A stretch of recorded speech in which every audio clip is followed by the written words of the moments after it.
नमस्कार मंडळी. माझ्या सासूबाईंच्या काही जुन्या साड्या होत्या आणि त्यांना कितीही वेळा म्हटलं ना टाकून द्या, खराब झाल्यात, तरी त्यांचा जीव काही त्याच्यातून निघत नव्हता. जुन्या माणसांचं असंच असतं.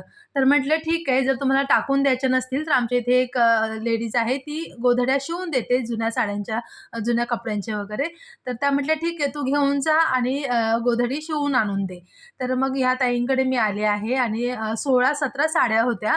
त्यांना म्हटलं छान अशी गोधडी शिवून द्या आणि वरती कुठला लावायची साडी ना ते आम्ही इथे डिसाईड करतोय. तर माझं म्हणणं होतं या काठपदराच्या साड्या वरती लावा. पण त्या ताईंनी सांगितलं की नाही त्या खराब होतात म्हणजे लवकर फाटतील वगैरे. तर सिल्कच्या ज्या साड्या आहेत ना त्या वरती लावा. ही तर साडी बघा किती सुंदर आहे. पण या सगळ्याच साड्या ज्या आहेत ना त्या 15-20 वर्षांपेक्षाही जास्त जुन्या आहेत. त्यामुळे किती वेळा घालायच्या.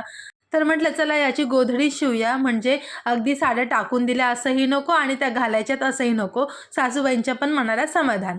एक गोधडी शिवण्यासाठी ₹250 घेतात या. तर एवढ्या साड्यांच्या 2 गोधड्या मी शिवायला सांगितल्या होत्या आणि त्याचे ₹500 होणार होते.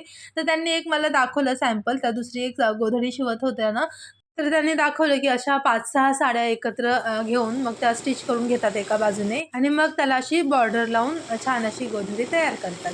आता आजकाल तर हातावर गोधडी शिवण्याचं प्रमाण खूप कमी झालेलं आहे. मशीनवरतीच त्या स्टिच करून घेतात सगळीकडून असे. थोडक्यात सगळी जी गोधडी आहे ना, ती मशीनवरतीच स्टिच केली जाते, हाताने नाही शिवली जात.